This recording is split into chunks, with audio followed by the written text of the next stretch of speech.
네, 오늘은 누가복음 27번째 말씀입니다. 함께 읽었던 누가복음 17장 1절에서 10절까지 말씀 통해서 그리스도의 제자는 사람들과 어떻게 살아갈 것인가 라는 제목을 함께 말씀 나누고자 합니다. 우리는 계속해서 이 누가복음을 묵상하고 있잖아요. 누가복음 9장 51절부터 19장까지는 다 다른 내용이지만은 어떻게 보면 한 주제, 한 방향을 가고 있습니다. 예수님과 제자들은 함께 십자가를 향해서 지금 여행을 하고 있거든요. 예루살렘을 향하고 있으면서 그 가운데 제자들과 함께하고, 그리고 그 제자들과 함께하는 가운데서 그들을 훈련하고 있었습니다. 그리고 만났던 많은 사람들에게 함께 나누면서 하나님 나라의 복음을 전하기도 하고, 또는 제자들에게 지속되게 그리스도인은 누구인가, 앞으로 그리스도를 따라가는 그 믿음의 사람들은 어떤 인생을 살 것인가를 가르쳐 주고 있습니다. 특히 앞에 14장 그리고 16장까지의 내용을 보게 되면 좀 더 직접적인 내용들이 나오는 부분들이 있습니다. 하나님 나라의 잔치, 그리고 제자가 되는 길, 또 잃은 양, 잃은 드라크마, 그리고 잃은 아들의 비유가 나오잖아요.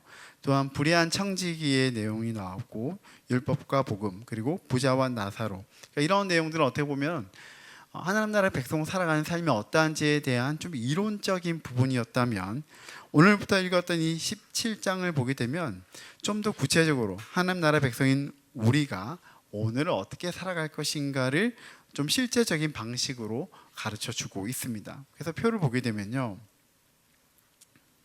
이 앞에 나오는 이 누가복음 15장 16장은 특히 바리새인에 대한 삶이 나왔다면 거기는 이런 게 나와요.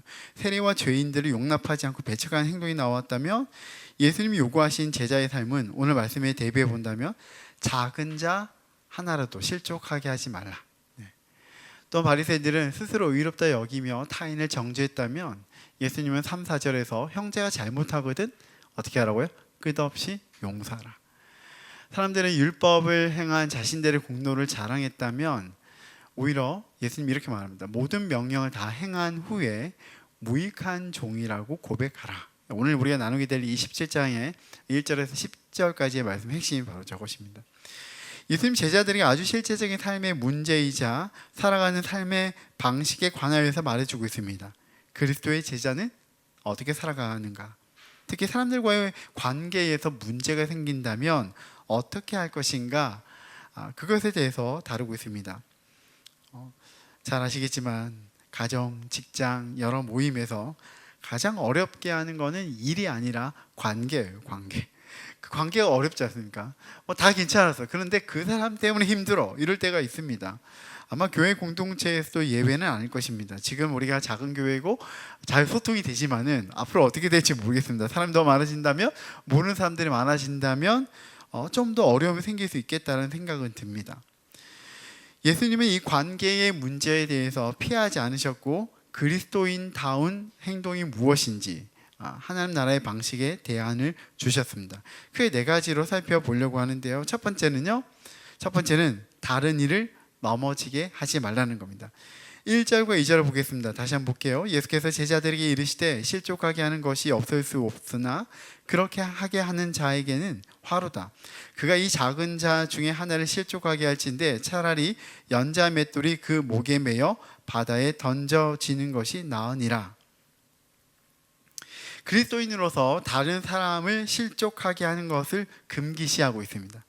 근데 여기서 이 실족하다는 무엇인가요? 실족하다, 우리가 잘 쓰는 말이잖아요.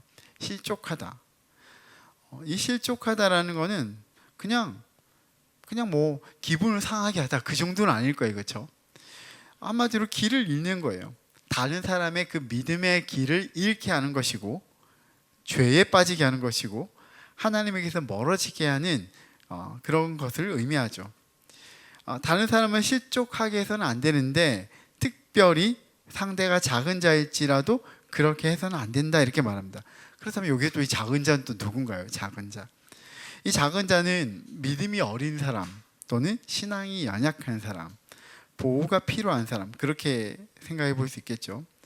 그러니까 우리가 살아가면서 상대의 보면서 그 상대의 형편, 그 사람을 판단해 볼 때에 이 사람이 나한테 유익을 줄 수 있겠는가 없겠는가를 판단해 보고, 그리고 난 뒤에 유익을 줄 것 같으면은 좀 더 잘하고, 또 도움이 안 될 것 같아 그러면은 대충 한다, 그렇게 말하면 우리가 사람을 차별하는 것이잖아요. 그 사람의 판단에 의해서 다르게 행동한다, 상대에 대해서 그렇게 한다면 그건 그리스도인의 제자로서, 그러니까 그리스도인으로서 해야 할 행동은 아니라는 거예요. 우리가 한 교회로서 예배하고 모일 때에 우리 몸 안에 들어온 한 사람을 어떤 이유에서든 배제한다, 또는 정죄한다, 어렵게 한다. 그러면 그 사람은 공동체에 대한 실망감으로 믿음의 길을 이탈할 수 있지 않겠습니까? 그러니까 우리 한 사람에 대해서 어떻게 행동하냐는 참 중요한데, 혹여나 그 사람이 좀 우리가 볼 때 작은 자라 할지라도, 내가 평가할 때 뭔가 힘이 없거나 도움이 안 되거나 작은 자라 할지라도 우리가 그 사람을 실망하게 하면 안 된다. 그 사람 믿음의 길에서 떠나게 한다면 그건 안 된다, 이렇게 말합니다. 그런데 그냥 안 된다가 아니에요, 그렇죠? 어떻게 말하고 있죠? 2절에 보게 되면 차라리 연자 맷돌이 그 목에 매어 바다에 던져지는 것이 나으니라. 예수님 가끔 이렇게 좀 보면 좀 과격하신 것 같은 느낌이 있습니다. 그런데 이거는 그 당시에 이 로마 그리스도 등지에서 실제적으로 시행되던 사형법의 일종이에요. 굉장히 지금 과한 표현을 좀 쓰신 느낌이 있습니다. 극악한 범죄를 저질렀던 사람들을 벌할 때는 그 사회의 안녕과 질서를 위해서 이런 가격한 형벌이 내려졌습니다. 그러니까 차라리 연자 맷돌에 매어 죽는 것이 낫다, 이렇게 말할 때는 그만큼 이것은 좋지 않다, 하나님 나라에서 옳지 못하는 것이다, 이렇게 말하고 있습니다. 이 표현은 타인을 실족하게 하는 죄가 얼마나 크고 심각한지를 강조해서 알려주고 있습니다. 두 번째는 볼까요? 두 번째는 나에게 지은 죄를 경고하고 용서하라. 3절을 보게 되면 너희는 스스로 조심하라. 만일 내 형제가 죄를 범하거든 경고하고 회개하거든 용서하라. 4절 만일 하루에 7번이라도 내게 죄를 짓고 7번 내게 돌아와 내게 회개하노라 하거든 너는 어떻게 하라? 용서하라 하시더라, 이렇게 말합니다. 그러니까 우리가 살아가면서 가장 힘들고 어렵게 하는 타인과의 관계에 대해서도 말씀합니다. 다른 사람들과의 관계에서 힘든 문제가 생겼을 때, 또한 특별히 그 사람이 나한테 어떤 잘못을 했을 때 어떻게 할 것인가. 먼저 어떻게 하라고 말하죠? 내 형제가 죄를 범하거든 경고하라, 이렇게 말합니다. 경고하라. 그리스도인의 성품, 우리 그리스도인의 성품 하면 우리가 주님을 본받고 따라가야 하니까 어떤 마음이 있냐면 인내해야 된다, 그런 마음 들 때 있잖아요. 그럴 때가 참 많아요. 뭔가 힘들고 어려운데 어떻게 해야 되지? 근데 저 사람 나 그리스도인인 거 알잖아, 나 교회 다니는 거 알고 있잖아, 그러니까 내가 함부로 하지 못하겠어, 이런 마음이 들 때 있지 않습니까? 그럴 때가 있습니다. 나는 목사니까 저 사람 나 알고 있는데 내가 함부로 말하면 안 될 것 같은데, 그게 이렇게 되게 걸려요. 그러면 참고 있어야 되는 건가요? 성경에 보게 되면 한쪽 뺨을 맞으면 어떻게 하라고요? 다른 쪽 뺨도 내어주고, 그게 그리스도인의 어떤 삶이고 인품 아닌가? 그런데 예수님은 또 어떤 분이십니까? 하나님이시고 특별히 공의의 하나님이죠. 죄에 대한 문제를 해결하기 위해서 이 땅에 오셨습니다. 옳고 그름을 명확하게 하는 소통도 필요하다고 알려주십니다. 마태복음 18장에 보게 되면 비슷한 내용의 말씀이 나와요. 이 말씀 볼까요? 내 형제가 죄를 범하거든 가서 너와 그 사람과만 상대하여 권고하라. 만일 들으면 내가 내 형제를 얻을 것이요 만일 듣지 않거든 한두 사람을 데리고 가서 두세 증인의 입으로 말마다 확증하게 하라. 만일 그들의 말도 듣지 않거든 교회의 말하고 교회의 말도 듣지 않거든 이방인과 세리와 같이 여기라. 때문에 그 사회에 대한 내용이죠. 근데 그 내 형제가 같은 믿음의 고백하는 사람인데 그 사람이 뭔가 잘못을 했어요. 그런데 그 잘못을 하고 나면 그래도 우리 형제니까 사랑해야지가 아니라 그것에 대해서 명확하게 얘기할 필요가 있다, 이렇게 말하는 거예요. 자, 이런 말씀 좀 들으니까 어떻습니까? 좀 편해지나요? 나를 힘들게 한 그 사람 내가 가서 얘기해야 돼, 내가 참고만 있으면 안 돼, 그럼 좀 편안한 마음이 주어지나요? 관계에서 생긴 문제에 대하여 명확하게 짚고 넘어가는 것은 중요하고 잘못된 것은 풀어야 합니다. 참고 있는 것, 그런데 그 참고 있는 것이 때로는 좋을 때도 있지만, 인내할 때가 좋을 때도 있지만 해결이 아닙니다. 언젠가는 제대로 터져요. 그쪽이든 이쪽이든. 그리고 잘 소통하지 못하면은 결국은 손해와 아픔은 나에게 다가옵니다. 그러니까 그리스도인은 소통을 잘하는 사람이라고 저는 생각이 돼요. 옳고 그름을 명확하게 하고 인내하고 안아주지만은, 그러나 그 문제에 대해서 소통을 잘해야 된다. 두 번째는 이렇게 말합니다. 회개하거든 용서하라. 얼마나요? 얼마나 용서하라고 되어 있습니까? 오늘 말씀을 보게 되면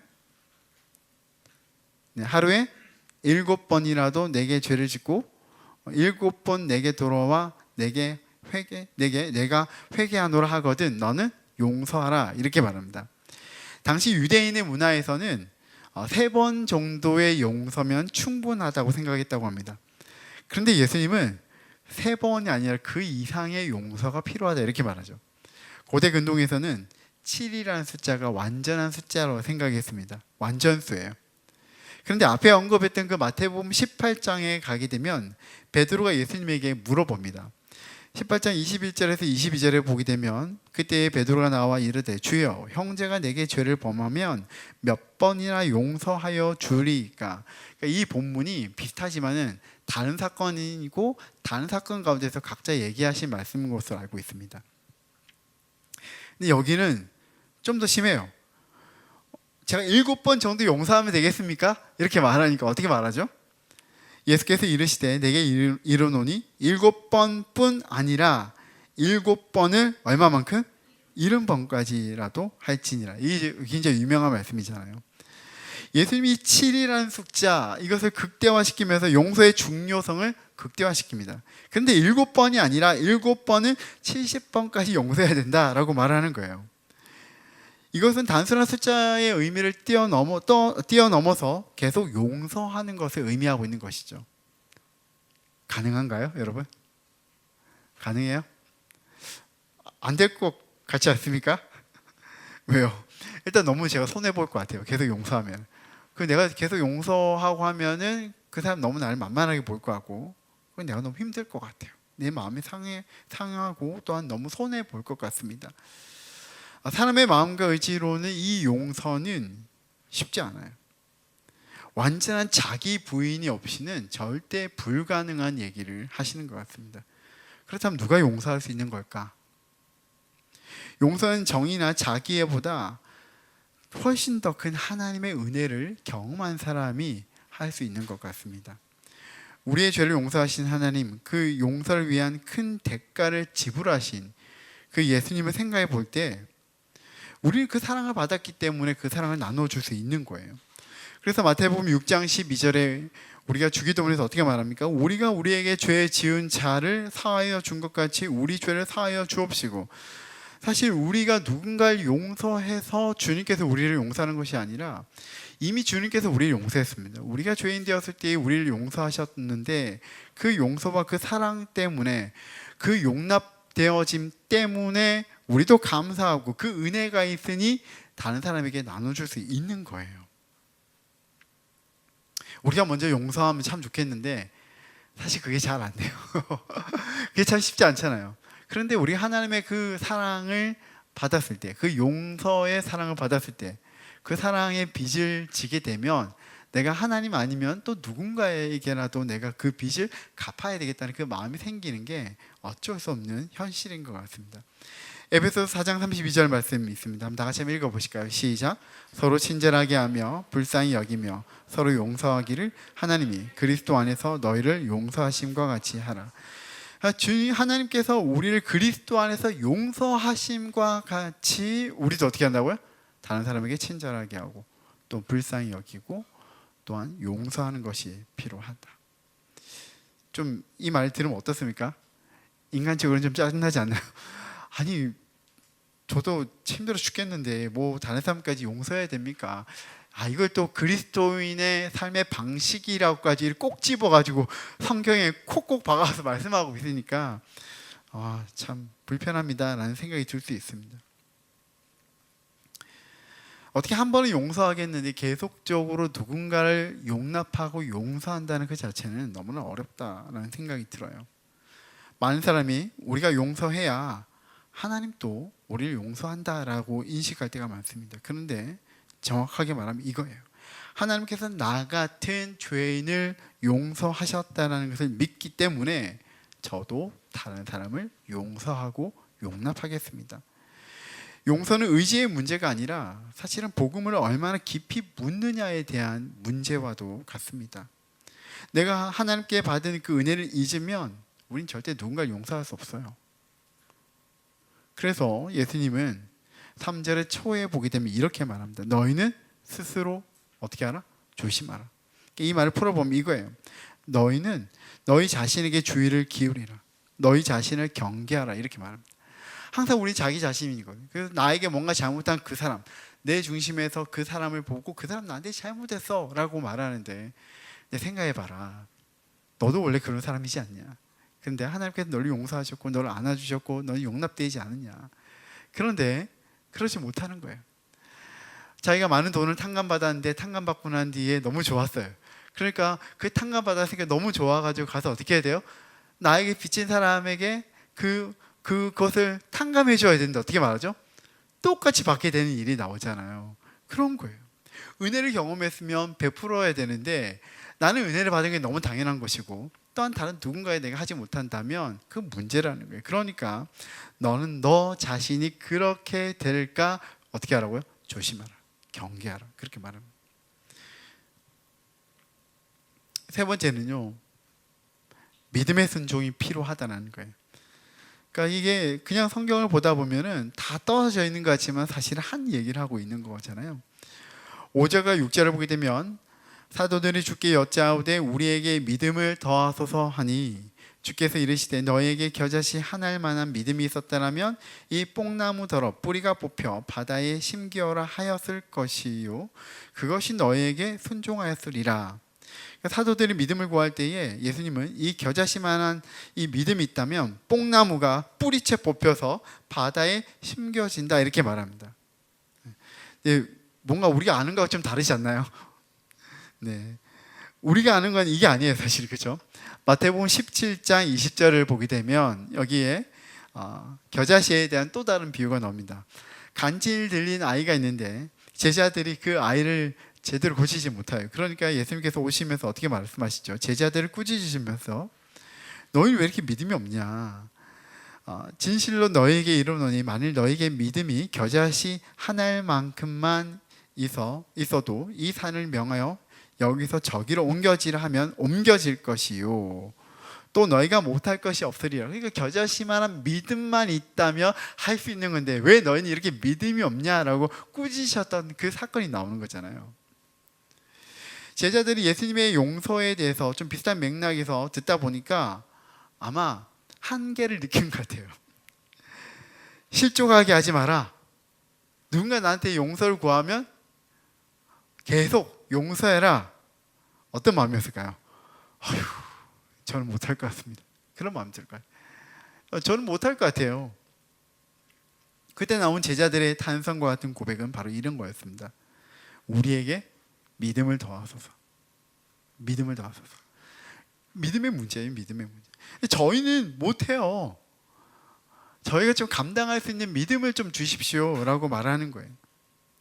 예수님 대답은 너희가 겨자씨만한 이 하나님의 그 믿음만 있었다면 이 뽕나무더러 저를 뽑혀서 저 바다에도 심겨주게 할 것이다 이렇게 말해요. 믿음의 큰 정도가 아니라 믿음 있고 없고에 대한 유무예요. 뭐 되게 믿음이 연약한 사람일 수 있죠. 그래도 믿음이 있다면 조그마한 그 믿음이라도 있다면 할 수 있는 거 아니냐. 그러면서 너희가 이 용서도 감당할 수 있지 않냐라고 말합니다.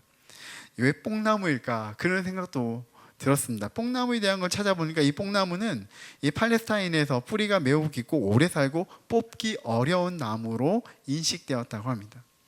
그러니까 겨자씨만한 이 작은 믿음이 있다면 그만한 믿음이라도 있다면 절대 흔들리지 않고 너희는 믿음대로 살게 될 것이다. 그리고 어려운 이 용서도 너희는 감당할 수 있게 된다. 이렇게 말합니다. 믿음은 큰 은사, 능력 그게 나타나는 거 뭐 중요할 수 있겠죠. 뭐 믿음 가운데 막 얘기하면서 막 성령의 역사를 받아가지고 막 방언하고 막 은사가 나타나고 뭔가 할 때마다 크고 놀라운 일들을 경험하고 그럼 너무 좋겠죠. 막 예수 믿고 난 뒤에 막 삶의 변화가 보이기 시작하고 막 저 사람 되게 어두웠는데 예수 믿고 난 날마다 웃고 즐거워하고 막 야 사람이 변했어. 사람이 안 변한다는데 사람이 변했어. 막 그러면 야 진짜 하나님의 큰 능력이 있구나. 사람들이 그렇게 판단할지 모르겠습니다.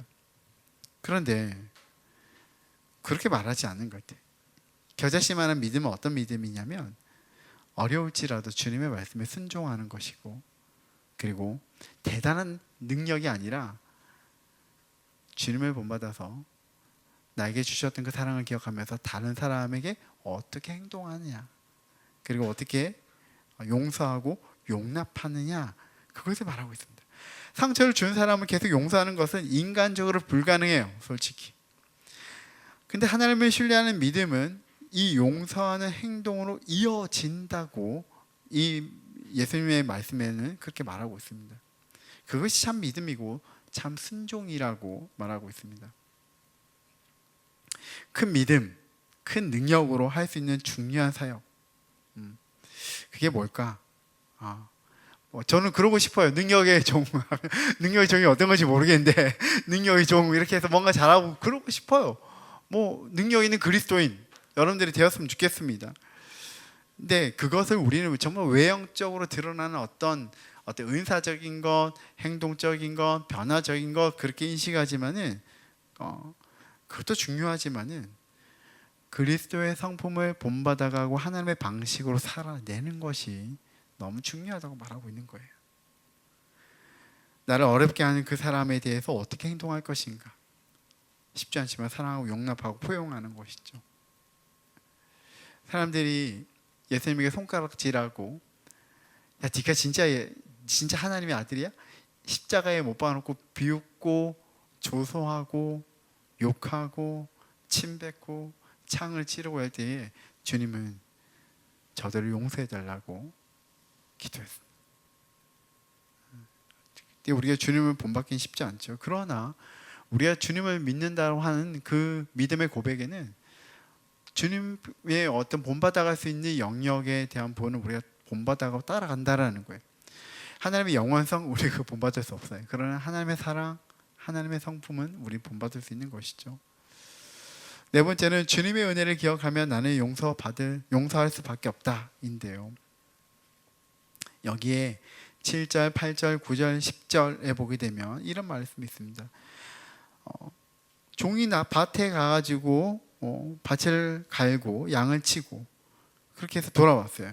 근데 그 모든 수고를 했는데 그 수고를 다 했다고 주인이 그 종에게 감사하겠느냐? 너무 당연한 거 아니냐? 이렇게 말하는 거예요. 이와 같이 너희도 명령받은 것을 다 행한 후에 이르기를 우리는 무익한 종이라 우리가 하여야 할 일을 한 것뿐입니다 라고 이렇게 말해라, 이렇게 말합니다. 종이 밭을 갈고 양을 치는 것 당연할 일이다. 그 일을 했다고 주인이 종에게 감사할 일은 아니지 않냐? 어떻게 생각하십니까? 전 자칫 이 말을 좀 잘못 들으면 요즘 감성과는 좀 안 맞다는 생각이 들었습니다. 요즘 작은 순종을 해도 넘치는 칭찬과 격려가 필요한 시대 아닙니까? 그런데 그런 큰 결정과 그런 수고를 했는데 당연한 것이, 제가 그렇게 말한다면 아마 다음 주 아무도 안 올 것 같아요, 여러분들. 와, 뭐지? 그렇게 말하지 않을까요? 이 말은 믿음의 순종은 당연한 것이고 상 받을 일이 아니라는 회개와 순종의 당위성을 알려주는 말씀이 아닙니다. 놀랬죠, 여러분? 그 말씀이 아니에요. 그게 강조점이 있는 게 아니에요. 오히려 이것은 우리에게 율법주의적인 신앙에서 자유케 하는 말씀이에요. 우리는 종종 이렇게 생각합니다. 내가 이만큼 기도했는데, 이만큼 수고했는데, 헌신했는데 왜 하나님 응답하지 않습니까? 왜 더 큰 복을 주지 않습니까? 제가 이렇게 더 수고했다 하면 사람들하고 견주어 볼 때 좀 더 많은 것들이 저에게 주어져서 이야, 하나님 믿는다고 하니까 이런 놀라움들이 일어나는구나 라고 그렇게 사람들에게 좀 들어야 되지 않겠습니까? 이것은 어떻게 보면 기브 앤 테이크의 논리죠.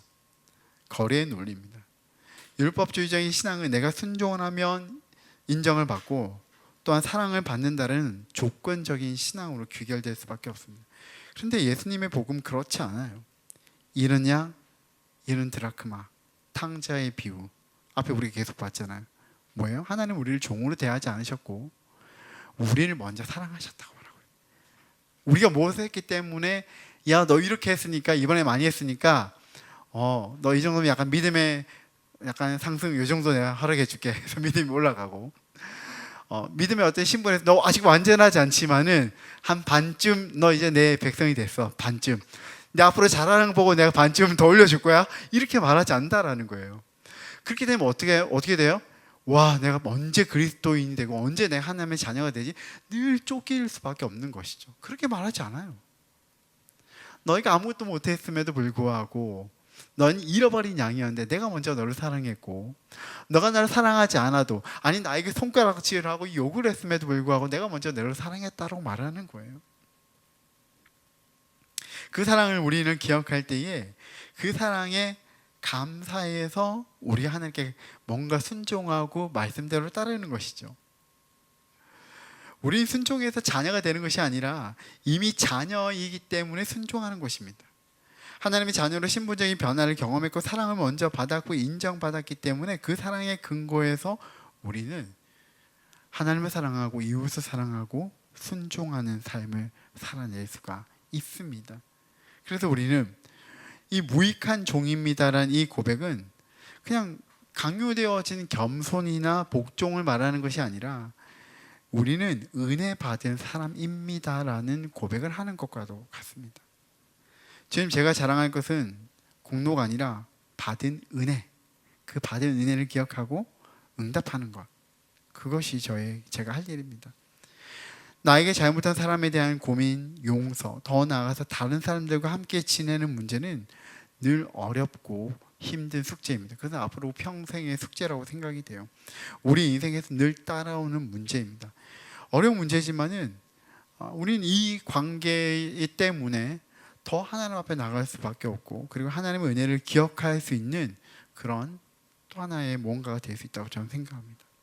그러면서 저는 하나님 앞에 나갈 때마다 하나님 백성으로 살아가는 것이 무엇인지를 고민하고 무엇이 중요한가를 더 알게 되는 거예요. 우리가 그 어떤 누구를 보면서 야, 그 정말 내 마음 힘들게 어렵게 하는 그 사람 알죠. 그런데 우리도 그럴 수 있잖아요. 하나님 앞에서 우리가 그럴 수 있잖아요. 저도 그렇다고 생각합니다. 말씀 맺고 싶습니다. 오늘 예수님께서 보여주신 제자의 삶은 결코 쉬운 것이 아닙니다. 제자의 삶에 대한 실제에 대해서 얘기할 때 많은 것을 얘기할 수 있음에도 불구하고 제일 먼저 나오는 실제는 무엇입니까? 다른 사람에 대한 용서예요. 연약한 사람을 실족하게 하지 말라. 나에게 지은 형제를 그 형제의 죄를 용서하라. 그리고 그렇게 순종하는 믿음을 행하고 난 뒤에 공로를 주장하지 말라 이렇게 말합니다. 솔직히 우리의 힘으로는 감당하기 어려운 말씀 같습니다. 그래서 제자들도 예수님의 말씀을 듣다가 이렇게 외쳤습니다. 주님, 우리에게 믿음을 도와소서. 믿음이 없이는 안 되는 것 같아요. 어쩌면 이것이 오늘 우리의 기도인지 모르겠습니다. 주님, 용서가 잘 안 돼요. 주님, 상처가 치유가 안 됩니다. 너무 힘들어요. 주님, 사랑받기는 좋은데 사랑하기는 너무 힘들고 어렵습니다. 알아주지 않는 자리에서 묵묵히 순종하는 믿음의 삶을 산다는 것은 너무나 어렵습니다. 그러나 예수님 우리에게 믿음의 길을 보여주십니다. 용서는 내 의지의 힘으로 되는 것이 아닙니다. 하나님 나를 얼마나 용서하셨는지 그 사랑을 기억할 때에 우리가 그 빚진 마음으로 사랑할 수 있는 것이라고 말하고 있습니다. 제자의 삶은 억지로 살아내는 삶이 아니라 한마디로 은혜에 이끌려 살아가는 삶인 것 같습니다. 내가 받은 용서를 기억하고 그래서 용서할 수 있는 것이고 내가 받은 사랑을 기억하기에 사랑하고 내가 받은 은혜를 기억하기에 순종하는 것입니다. 전 이번 한 주도 우리가 그렇게 살았으면 좋겠습니다. 우리 안에 있는 그 뿌리 깊은 그 상처와 아픔, 미움, 억울함의 뿌리를 붙잡고 살아가지 않았으면 좋겠고요.